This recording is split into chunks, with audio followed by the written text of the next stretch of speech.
നിങ്ങളുടെ വാട്സപ്പിൽ ഒരു പൊട്ട ഫീച്ചർ വന്നിട്ടുണ്ട്. ഈ ഒരു ഫീച്ചർ നിങ്ങൾ ഓപ്പൺ ചെയ്ത് നോക്കരുത്. അത് ഞാൻ പറഞ്ഞുതരാം. 3 ഡോട്ട് ക്ലിക്ക് ചെയ്യുക. ഈ 3 ഡോട്ടിൽ നിങ്ങൾക്ക് ഇവിടെ കാണാൻ സാധിക്കുന്നുണ്ടാവും റീഡ് ഓൾ എന്ന ഫീച്ചർ കാണാൻ സാധിക്കുന്നുണ്ടാവും. റീഡ് ഓൾ എന്ന് തന്നെ. ഈ റീഡ് ഓൾ നിങ്ങൾ ക്ലിക്ക് ചെയ്ത് കഴിഞ്ഞാൽ നിങ്ങൾ അറിയാണ്ട് തന്നെ നിങ്ങളുടെ വാട്സപ്പിലുള്ള മെസ്സേജുകൾ ഓട്ടോമാറ്റിക്കലി, നിങ്ങൾ നോക്കാത്ത മെസ്സേജുകളൊക്കെ ഓട്ടോമാറ്റിക്കലി ഈ റീഡ് ഓൾ എന്ന് പറഞ്ഞു കഴിഞ്ഞാൽ അത് റീഡായി പോകും. അപ്പോൾ ഈ ഒരു ഫീച്ചർ നിങ്ങൾ ഓപ്പൺ ചെയ്യരുത്. ഓപ്പൺ ചെയ്ത് കഴിഞ്ഞാൽ നിങ്ങൾ റീഡ് ചെയ്യാത്ത മെസ്സേജുകളൊക്കെ ഓട്ടോമാറ്റിക്കലി റീഡായി പോകും. ചെയ്യാത്തവരുണ്ടെങ്കിലും ഈ ഒരു ഓപ്ഷൻ ശ്രദ്ധിക്കുക.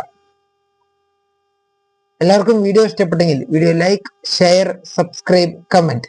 ഇതുപോലെയുള്ള യൂസ്ഫുൾ വീഡിയോസിനെ ബേസിലുള്ള യൂട്യൂബ് ചാനൽ സബ്സ്ക്രൈബ് ചെയ്യുക. Thank you for watching.